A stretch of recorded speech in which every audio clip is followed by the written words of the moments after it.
ways. I know how they feel. They're great. They're loyal. They want to bang for their buck. Welcome, everybody, to episode 44 of the LarschCast. On today's episode, we have CBC and Hockey Night Canada's Scott Oake. On the roundtable today, we got LarschCasters Gulu, Jay, Nav, and TJ with our special co-host, Tej Dhaliwal. Let's go. Hold up. Hold up. Hold up. Hope you're ready for the next episode. Hey. All right. Welcome to episode 44 of the LarschCast. Once again, I'm your host, Tej Dhaliwal, and I'm joined by my producer, Gulu, Nanda, LarschCaster Nav Dosanjh, and new LarschCaster and a member of the team officially, Douglas Aikenhead here. Welcome to the show, Jay. This is your first official podcast as a member of the LarschCast. You've come on as a guest in the past. I hope you're doing well. But first, I want to announce our guest for today from a national broadcast, CBC. Now it's Hockey Night in Canada on Rogers, Sportsnet. His name is Scott Oake, and you see him every Saturday night on After Hours and throughout the broadcast. Welcome to the show, Scott Oake. My pleasure to be here. I was quite impressed when you said episode 44. So you guys have got some legs here, and I assume that if I'm on the show now, you've run out of guests. No, we've run out of the local market of guests. like I told you, Scott, we're building our way to the top. Okay. We're getting better well, as we go. All right. If I'm on, then you still have a way to go. Well, don't sell yourself short, Scott. You are probably one of the guests that we're most excited about to have on the LarschCast here. Honestly, with your background on the national broadcast, I mean, you interact with some of the finest professionals in the whole league, and on the executive side, you've built many great connections. I'm sure you have so many fantastic stories, and we can't wait to get into some of them here today. But first, I want to ask you, how's your life these days under quarantine? I've got to ask these questions because it's so strange for everybody, and everyone has a unique perspective of how they're dealing with their own quarantine and in COVID-19 situation. So what's it been like for you, Scott? Well, my wife and I have been staying close to home, rarely leaving except for mandatory errands like the grocery store, etc. Yeah, we're doing our part to flatten the curve, and we're happy to say that we're in a province that's probably better off than most. Very few cases comparatively of COVID-19 here in Manitoba. I think it's the third least in the country. So we're safe. We're getting along fine. The joke is that I've been married for 40 years, and it's worked because I've only been around for 20 of them. But in the last month or two, I guess, I've more than made up for those missing 20 years. And we have a lot of emotional, invigorating discussions around here that kind of go like this. Shut up. No, I said shut up first. Why can't you just shut up? Before anybody gets the wrong idea, it's not a combative household. There's just the two of us. Our son, Darcy, came back from the UK about a month ago, so we see him occasionally, but he's careful, and so are we. So it's all good. It's all good. It could be a lot worse, and I should obviously take a moment to pay tribute to our frontline health workers, all of those keeping the supply chain open, law enforcement officials who risk COVID-19 on a daily basis, and all we're being asked to do is stay home. So it's the least we can do. Yeah, everybody is definitely has a role to play and can play a part. That's one of the reasons why I love the fact that we're in Canada and being Canadian. I feel like as citizens of this country, we've handled the education side of things and informing ourselves of the situation. And on the most part, I mean, there are always going to be a few bad apples in any situation, but on the most part, most Canadians have been fully respectful of the situation. And understanding the dire nature of it, and that makes me proud as a Canadian. And I know all you guys feel the same way. Especially we don't have to look too far down south here and to see the kind of opposite effect. And so on that note, yeah, I mean, good for what you're doing, and thank you for those kind regards to the frontline workers and all the all the essential workers. But from the hockey operations side of things, though, Scott, I know Zoom chats are now becoming popular. And I've seen that you've done, I think, an episode of After Hours, virtually. So from the hockey operations and that side of things, I know everything's in limbo with the season, but how have you made some of those adjustments, and what can you envision maybe coming into the fold more commonplace going forward in the future in terms of the new style of broadcasting and in the virtual landscape? What are those like for you? Well, I think we're going to see a lot of what we're doing now. This will be clearly has become perfectly acceptable for airing on TV. So I think you'll find that accessibility will be a lot easier, because we're not going to be worried about sending a camera to the guy's house and getting a satellite feed. If he's got a computer and you got Zoom or whatever app, Wirecast, whatever it happens to be on your computer, then you're going to be good to go. So that part of it's changed. And as for us doing after hours, we'll continue obviously to do it in the rink post game, because that's where the players are and we have access there. But for now, what we've decided to do is do it through Zoom, Wirecast, whatever it happens to be. But what we're finding is that we used to be the only show of this nature. We were in a way, the show of record for long sit-down interviews. Now there are no live events, so everybody's doing them. So we've done 4 episodes of After Hours, and at least 3 of them our original thought on a guest was, well, no, he's already talked to this person and that person and this person. So, there's a great demand on players to appear on programs like this. But the 4 episodes we've done have been decent. We've been quite happy with them. I found it interesting that a lot of teams are cutting back, team personnel, reducing salaries for a while, et cetera, putting people on furlough. But the PR guys are busier than ever, because they're getting more requests for players now than they would get during the season, and they're having to manage that.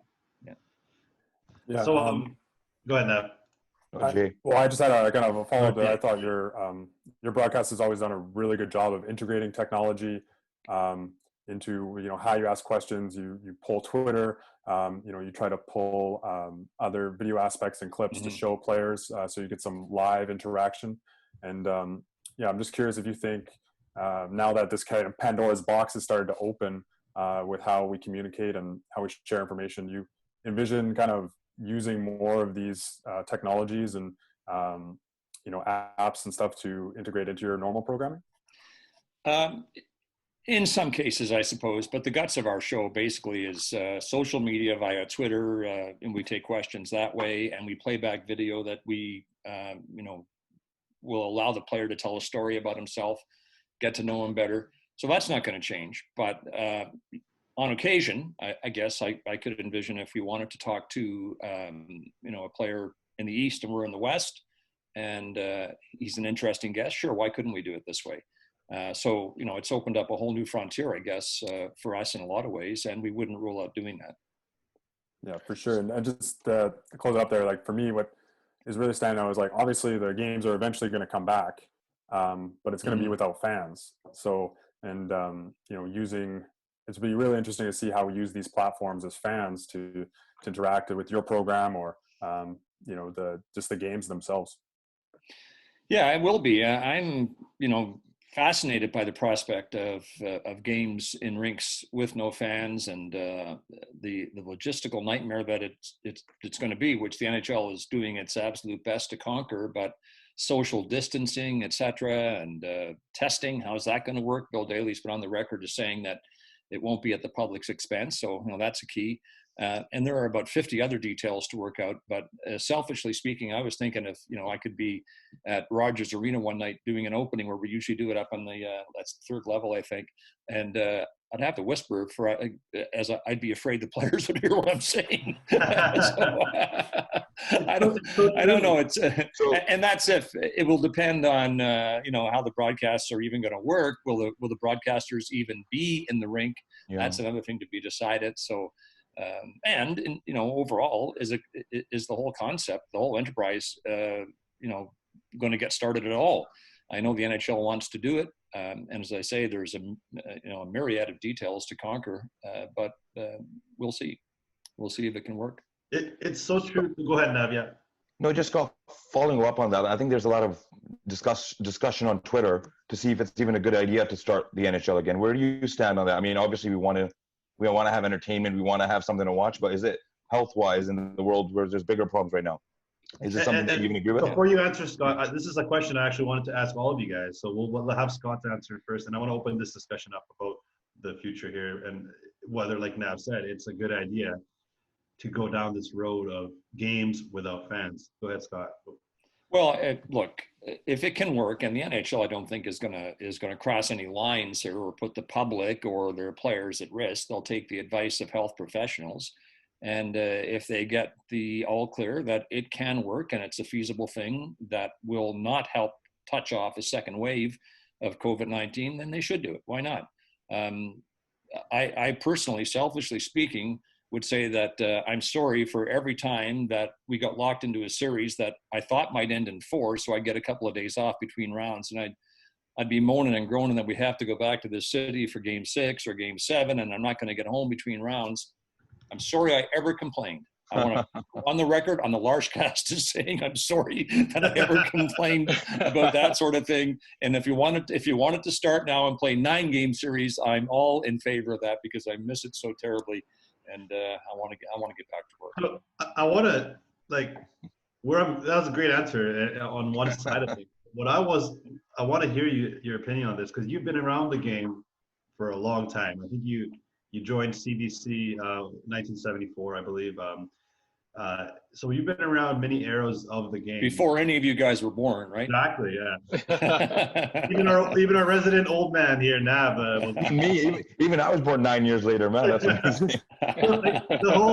The whole idea of playing a sport, or even sports in general, and especially we're talking about hockey, without fans, without that crowd involvement, the atmosphere involved in the game that could directly influence the game, home field advantage, home court advantage, warm ice advantage. In sports, your fans being a part of the journey and actually providing a boost to some teams sometimes to get them that at the beginning when the whole arena is riled up and the team needs to win this game to come back in the series, and the fans know it and everybody knows it, and the energy comes into the fold in the beginning and it plays out. We don't have that anymore. Well, if they continue, and that's where I want to hear your thoughts on that, because I honestly don't believe this is an avenue that should be exercised by any sports league.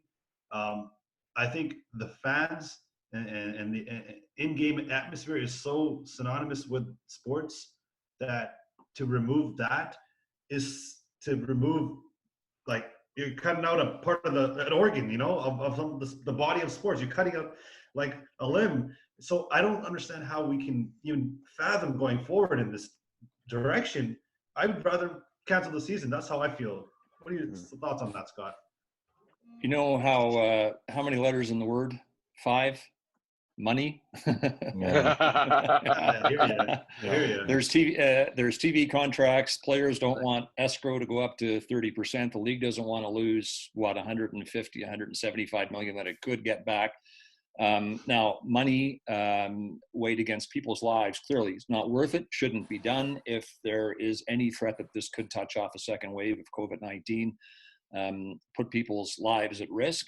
So again, the NHL has got to take the proper advice in that area. It won't be perfect, but it will work for a while, and it's only temporary. And when a team's on the road, what's their strategy in a playoff series? Generally speaking, it's score first to take the crowd out of it. So I get your point because there'll be no crowd, clearly, but it's not perfect. But I think the NHL would say, and I'd have to agree, it's better than nothing. Do you think a cup won under those circumstances can be held to the same standards as a cup that's won under normal circumstances? TJ, are you asking as a Canuck fan or just a general fan, just in case the Canucks ended up winning? We're here with the national broadcaster. This is not a local. This is a hockey thing. All right. Yeah. So if the beer league wins the championship with no one in the stands, it's still a championship. I don't think. I hear Thank you, Jay. Yeah, I agree. Championship, but I'm just asking, like, from a heartfelt perspective, an emotional perspective, Scott. Like, what do you think on that regard? Again, it won't be perfect, and it probably would have an asterisk beside it. But it'd be a 7-game final. It'd be a 7-game final, and in that respect, would be legitimate. Don't really have a choice, huh? If it's happening. There really is no other choice. And besides that, how long can we go living like this? I guess for as long as it takes. Yeah. sooner or later, you have to have a semblance of normality.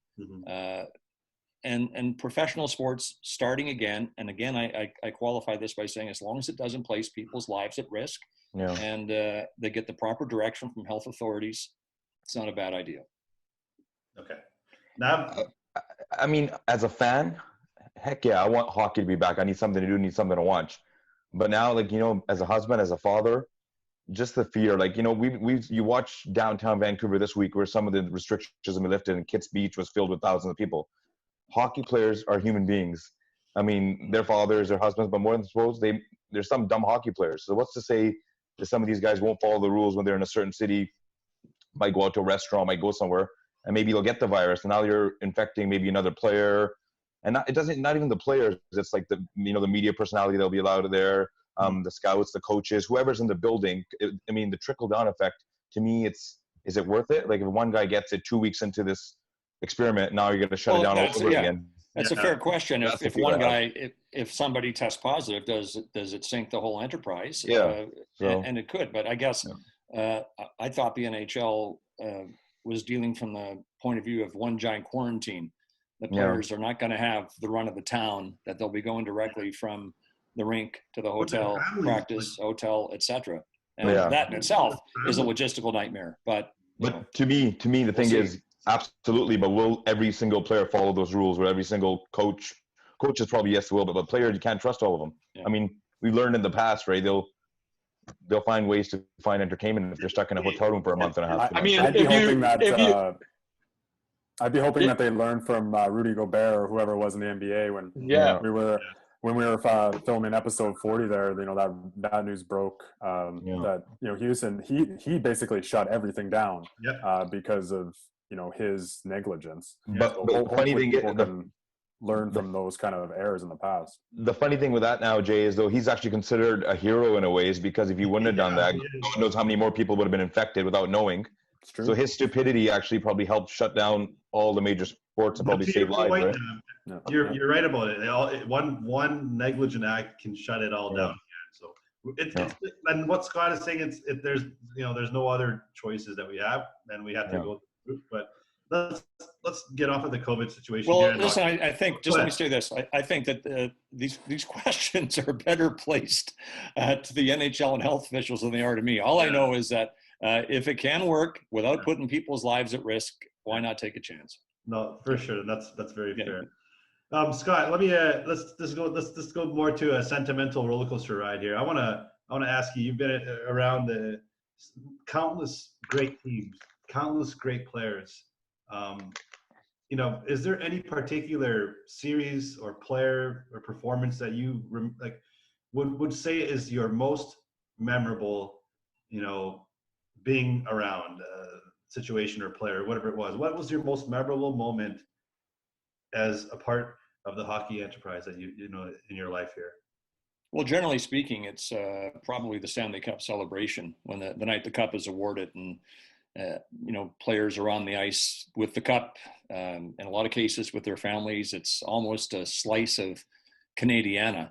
When you get to talk to the players and get them to pay tribute to the people who helped get them there. So I, would think in terms probably of the last one, which was St. Louis winning in Boston, and interviews that we did with Ryan O'Reilly and a few others that were quite emotional. So that would be the most recent one. Washington, an interview when they won that I did with TJ Oshie, and he talked about his father, and it was very emotional. Those are special because they're raw. There's no more pucks on net with traffic mixed in, which is the answer to almost every question in hockey, right? when the cup is handed out, there's no need to worry about keeping things secret, and players speak from the heart. So I look forward to that night, I guess, as much as any during the season. So Scott, I mean, moving on from that, as a Canuck fan, I mean, one of the things that we remember most vividly is the 2011 run, right? Especially that first round, and you're interviewing players. And before you came on, obviously doing some research on your past and stuff. And I remember speaking to you earlier, and you wanted to talk about your son, Bruce, and the foundation and the recovery center. We realized that his passing, your son Bruce's passing, was literally like a month before that 2011 run. And obviously at that point, being oblivious to that fact, how difficult is it, like, to be a professional, that you've been doing this job, you know, most of your life, to put your personal situation aside to go out there and do your job and interview these players, and, you know, not let the viewer really aware of what's going on? That was a very, very difficult time, obviously. Bruce had battled addiction for about the last 5 years of his life in a big way. He was on that roller coaster of active addiction, recovery, relapse, active addiction, recovery, relapse. And it went on like that for, as I say, 4 or 5 years. And, you know, we got that call at the end of March that no parent should ever get, that Bruce was dead of a heroin overdose in Calgary. So we did the best we could. We were actually in Nova Scotia at my parents' place, visiting them, and we got on a plane, went to Calgary to get him.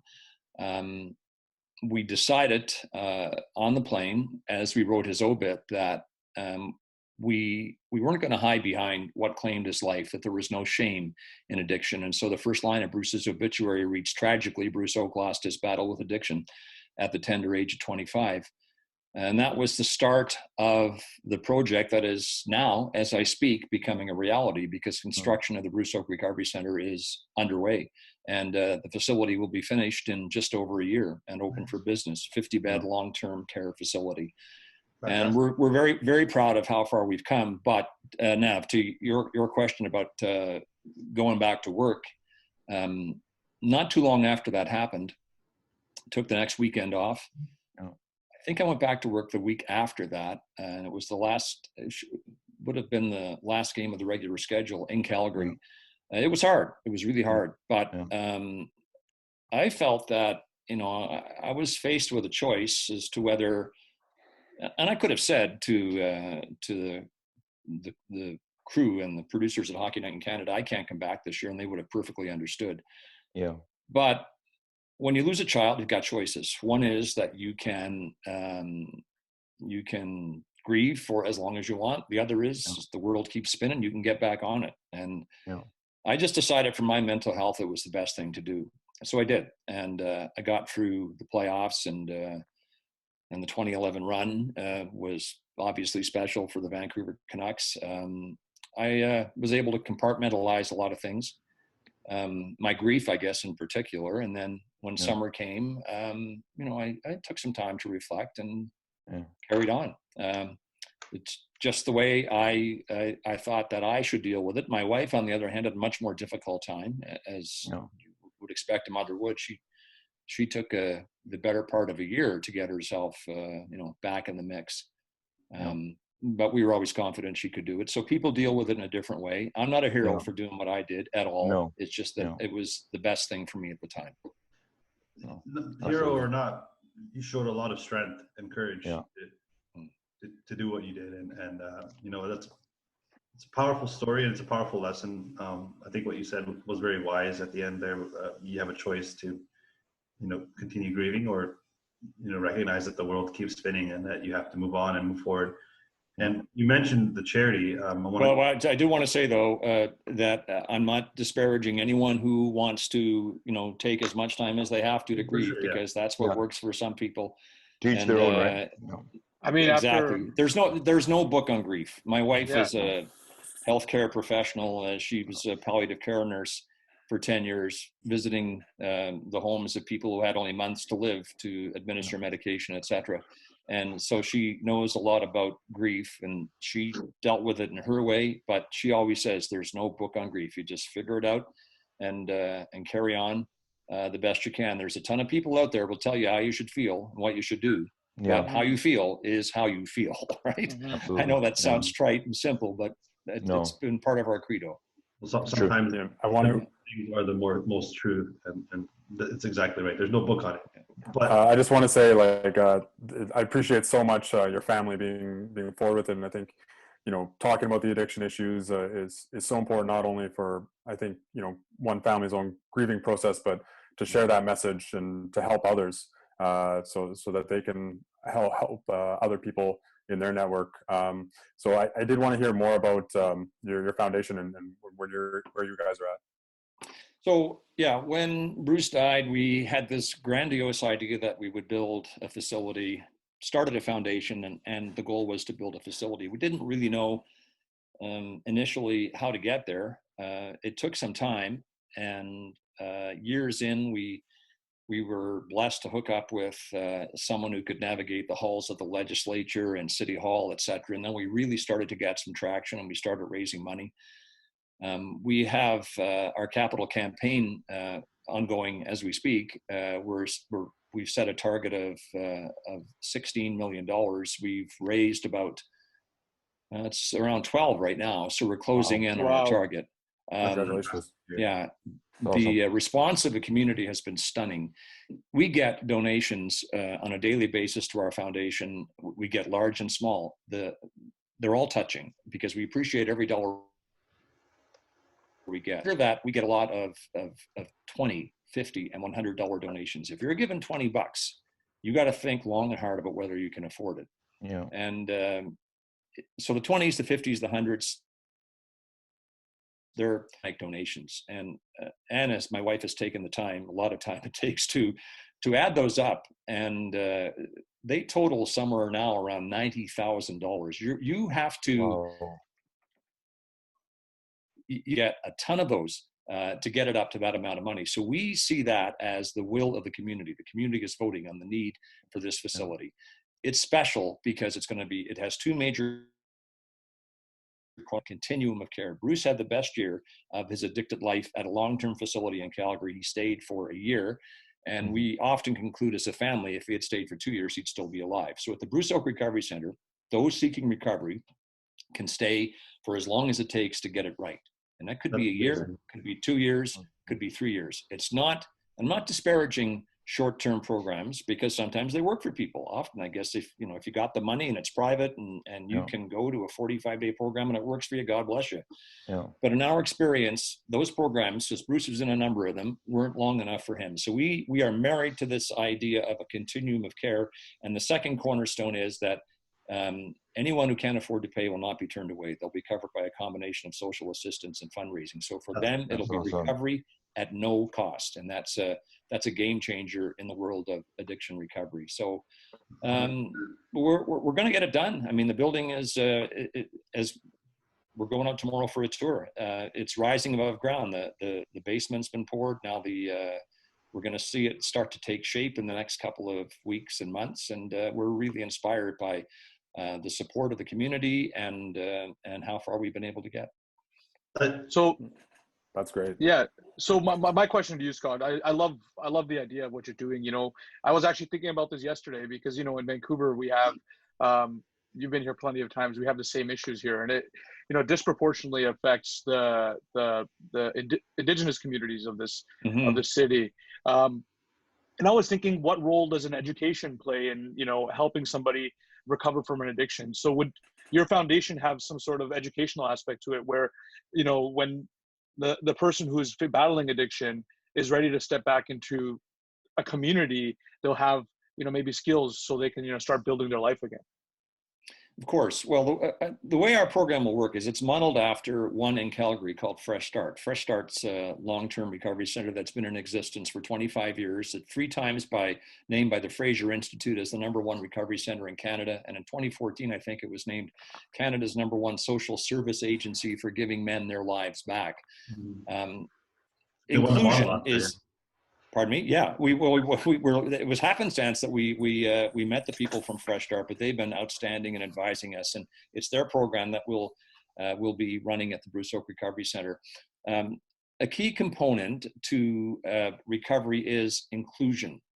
Those suffering from substance abuse, and I'm being careful now, not because the correct language is not to call them addicts anymore, but Bruce was an addict, so if I do that, forgive me. So those seeking recovery from substance abuse have to be included. It's not easy to recover when you're isolated or excluded. So the Bruce Oake Recovery Centre is being built in the middle of a neighborhood. It was an old hockey rink that we were gifted by the city to give us a head start on this whole project. But it's in the middle of a neighborhood where the men will be good neighbors. They'll get jobs. They'll be included in the community, and that's a key to recovery. So the educational component you're talking about is included in that. That's great to hear, because, you know, going back to what you were talking about on the grief side, it takes time, and everybody, you know, has a different timetable when it comes to recovery. Well, it's the same thing for recovering from the actual substance itself, and like what Gulu mentioned, the community outreach after, and being included in the community is a huge part of anyone's recoveries, because it's all step by step. You can fall off the wagon and, you know, go back into the abuse very easily. It's much harder to realize that you've recovered, or to feel recovered, and to feel like you can go back into the community with that mindset. And what you said about the like as long as you need, like the years, 1, 2, 3, as many years as you need, that is amazing to hear, because ultimately, when it comes to the mental strength to recover and the actual abuse of the substance, the effect on the body is unique. Sorry, my child. I think she agrees. Yeah. She agrees. Look, the continuum of care is everything. Fresh Start, I was just touting it as having been named the #1 recovery center in Canada, which it was 3 times, but it's got, at last look, and this was only about a month ago, an astounding success rate of 56%. And in the world of addiction recovery, that's astronomical. And it's not bull, it's true, because the way that's measured is it's based on sobriety 1 year after entering the program. So it's not if you're sober after, you know, completing a 45-day program or a 90-day program, it's 1 year. And so 56% is huge. So we're looking at it this way. We're going to have a 50-bed facility. There's a study out there, it was done as part of Calgary's 10-year plan to end homelessness, that says if you take a high-flying addict off the street and that addict stays sober, here am I using the word addict again, and I apologize if anybody's offended by it, but if that addict stays sober for a year, it can save the taxpayer as much as $100,000. So you think about that. That's less demand on fire, police, health, social services, etc. So that figure is not outrageous, $100,000. If at the Bruce Oake Recovery Centre, we have even a 50% success rate, and we anticipate we'll have that, that's 25 men sober after 1 year. Multiply that by $100,000, that's $2.5 million. That's a good deal for everybody. Yeah, exactly. Per year. Including the taxpayer. I was looking at the city's numbers in their latest homeless count, and they generate a lot of data around this type of information. And in the city of Vancouver, the municipality spends $9 million, and that's not including federal programming or provincial programming. And the city over here has like all these old schools that they're about to just demolish without, you know, using them. And I was, you know, reconverting them into a place where people can recover is just a great idea, I thought. And you know, saving the taxpayer money, you know, keeping people safe and allowing people to recover. I think that's it's such an amazing thing you're doing out there. So, you know, we hear, I'm on my soapbox now, so you guys may be sorry you asked me to come on the LarschCast. No. We hear, This is great. we hear on the news, well, before COVID-19 certainly, because COVID-19 dominates everything now, but prior to the global pandemic, when the addiction crisis was, you know, on the news on a daily basis, we would hear words like Narcan, all manner of words, but the word that we never heard enough of was treatment. And until treatment is made more available to the high percentage of addicts who want a better life, and believe you me, more do than don't, this crisis that we're in, 4,000 people a couple of years ago was the figure that died in Canada of opiate overdoses. It's just going to continue. It's just going to go around in circles, because treatment is the way that those suffering from substance abuse get their lives back. Treatment is it. It's the way to get back into society and once again become a functioning member of society. So, that's what the Bruce Oake Recovery Centre will be all about. And the first step of that is housing, which is what you guys are trying to tackle first and foremost. Just to segue a little bit, I know Ryan Reeves is a supporter of your foundation, and I'm just curious, you know, tell a little story about how he got intermeshed with your family and friends with your 2 boys. Willard and his wife Brenda moved onto our street at just about the same time that we did. We were 2 of the first houses on the street in this new development. What was new 30 years ago, 35 years ago, I guess now. So Bruce was our firstborn, Darcy 2 years after him. Ryan was born to Willard and Brenda in between our boys, and because of them living across the street, basically, the boys all became best friends. Darcy, best friend of Ryan's, and Bruce as well.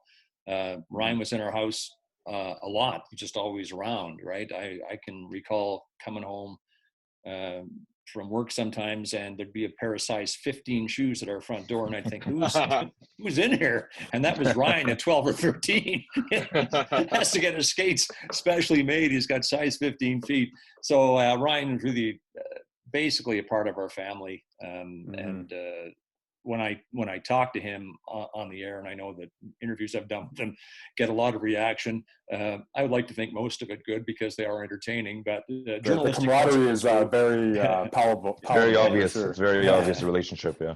Well, journalistic principles go right out the window. There's not a shred of journalistic integrity in those interviews because it's like I'm talking to one of my own kids. Yeah, so that makes sense because when I first saw them, I didn't know the backstory, and I was like, "What is going on here?" So Ryan's always been special to our family, and I watched him grow up. Darcy was best man at his wedding. I was the MC at his wedding, so he's always been a part of our lives. When Bruce died, it was tough for Ryan. He was just making his way with the Blues then, I think. Yeah, it was the Blues, and he thought of coming home, but clearly he couldn't. So he finished the season, and then we spent time with him when the season was over. But Ryan's like, he sometimes refers to me as his second dad. Well, it's great to see you guys continue that, and for him to be involved with your family continually. That's really great to see. It's actually great to hear. We always hear how tight knit the hockey community is, and there's a perfect example of that right there. Players and the broadcaster, forming a bond, and you see that all across the league. I realize here that our conversation has taken a little bit of a somber tone, so I'm going to flip it back up. I'll get more energy out of Scott Oake here. We're going to do a new segment to the show. We've introduced it once. It's Dan Murphy, as you know. He was our guest, our last guest 2 episodes ago. He was the first to debut with this segment called Rapid Larsh, a series of rapid fire questions. You're not allowed to think, Scott, okay? So we came up with some of these questions beforehand. Can I say pass? You can pass. If you have to.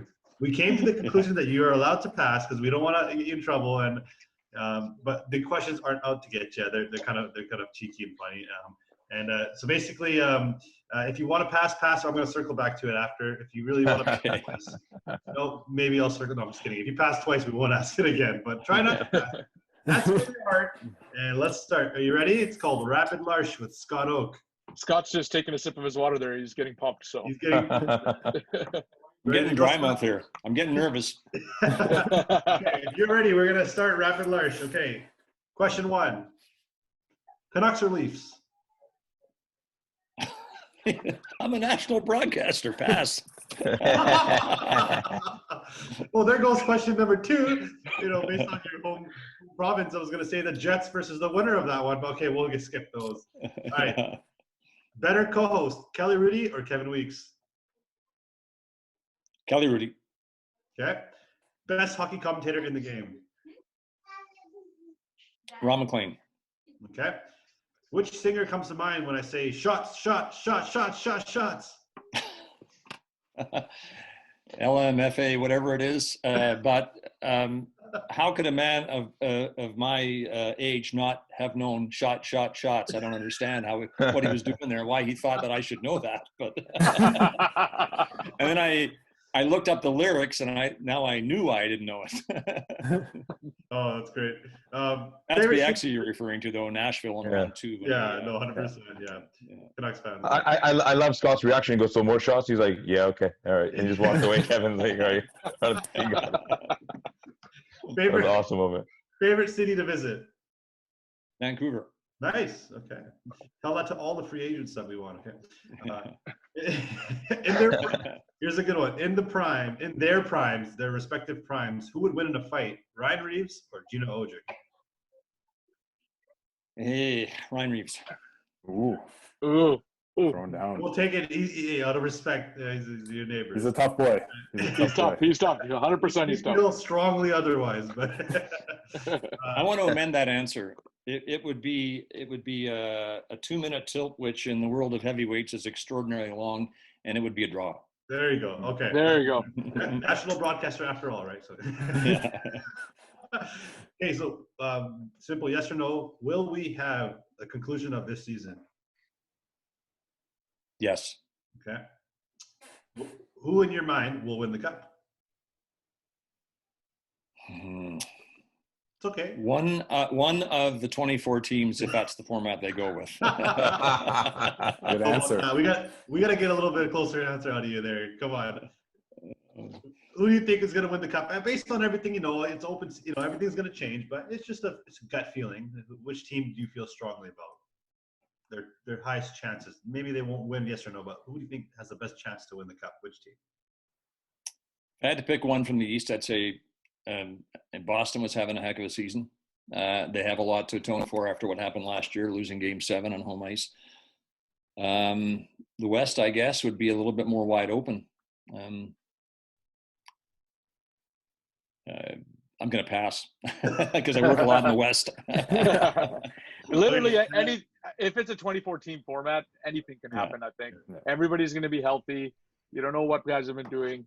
I think it's going to be wide open. So it'll be a wild West. The team with the most Swedish players. They've been skating for Yeah, they've been skating. They can work out.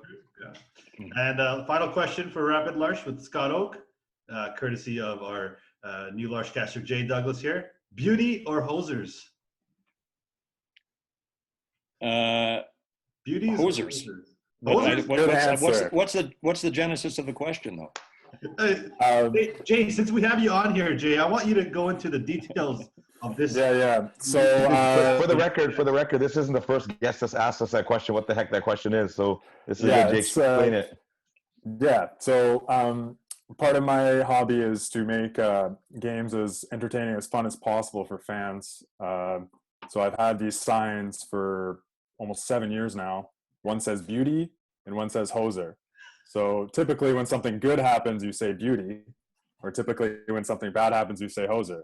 But they're also intertwined, so it actually doesn't make any sense at all or anything. You just do whatever you want to do for have fun. I gotta say, I was taking a flyer because I thought, beauty would be, maybe you're talking about some cultured person or whatever, and hosers takes you back to Bob and Doug McKenzie, right? There you go.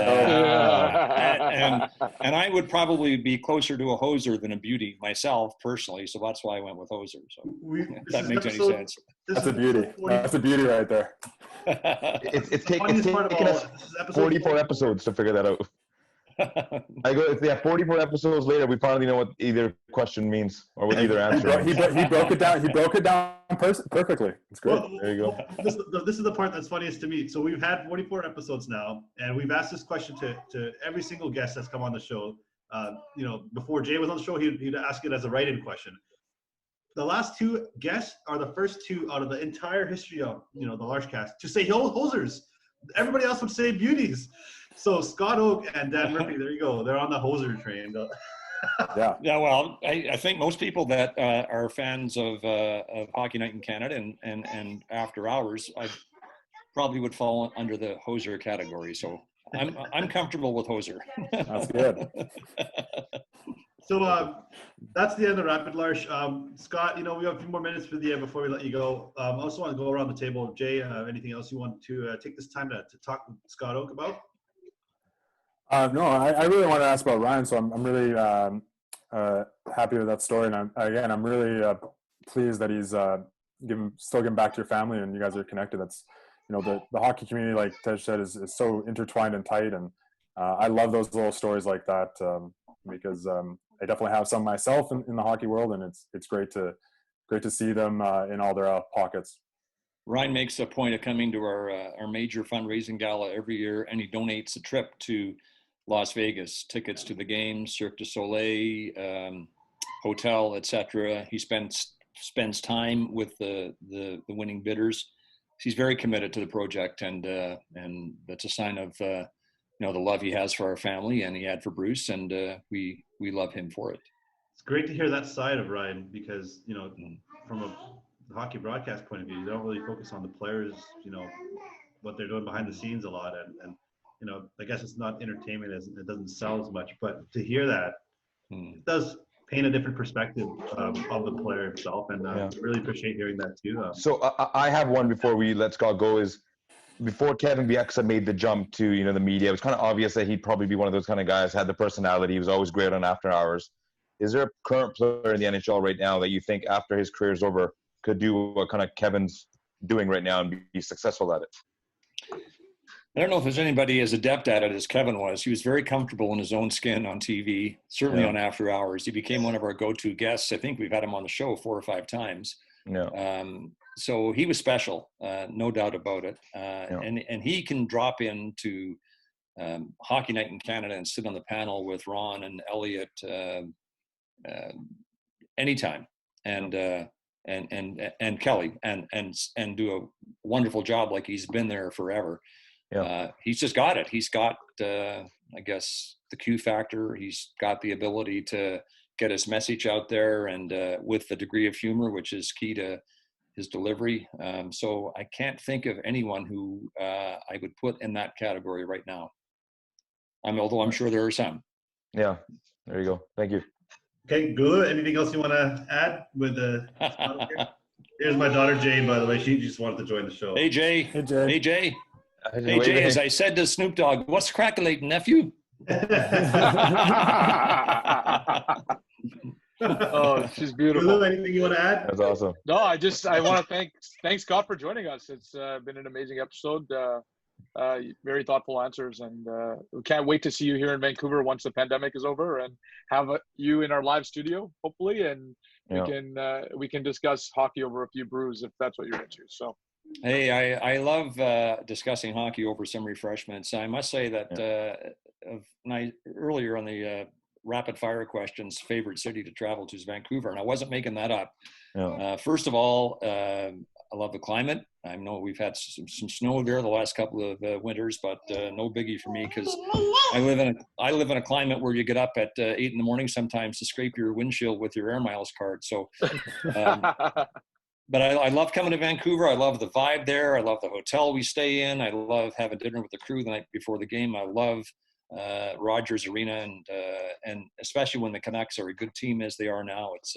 It's live in there. It's nice atmosphere. So yeah, I really miss it all, but I miss Vancouver, and I can't wait to get there again soon. All right. So last thing I want to ask you, Scott. Okay, I gotta. Can you fix that? What is your? This is gonna be a fun question. What is your quarantine drink of choice? What I do, I try to do it on a daily basis to keep my behind down to 6 axe handles wide. Is I have a 5-mile route that I run, and I'll do that. Try to do it probably mid-afternoon. And then I would have treat myself to later, not immediately, so as not to undo all the good I might have done during that run, but at some point in the evening, a nice lager, that a particular brand that I like. So that's probably my drink of choice during the quarantine. Nice. Can't step on any of the sponsors.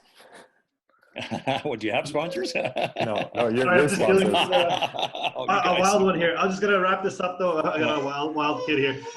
Scott, thank you very much for joining us on the LarschCast. I really appreciate you taking the time to join us and also to talk about your son, the charity, the foundation, in loving memory of your son Bruce and everything that he's been through.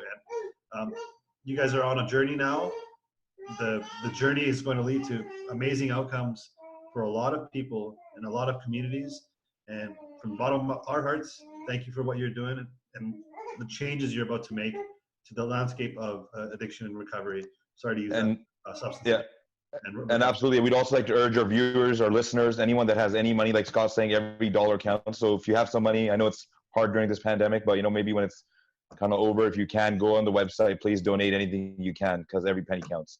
So thank you. And it's kind of you guys to say we have a website. It's bruceoake.ca, so you can get all the information you want about the project and and where we stand. There are constant construction video updates on there, so we're keeping everybody informed. And I should also say that during the pandemic and COVID-19, construction of the facility has continued, and we're on schedule. So we're grateful for that. Awesome. Congratulations. Scott, thank you for that. One more time, what was the website? One more time for our listeners. Bruceoake.ca. Bruceoake.ca. Or Bruceoakerecoverycentre.ca. Both will take you there. Okay. Awesome. Thank you, Scott. Take Okay, care. guys. All the best. Yeah. Thanks for having me on. Yeah, thanks so much. Nice to meet you, sir. Nice to meet Bye you now. guys. All of you. Take care. Take care. Bye now. Bye.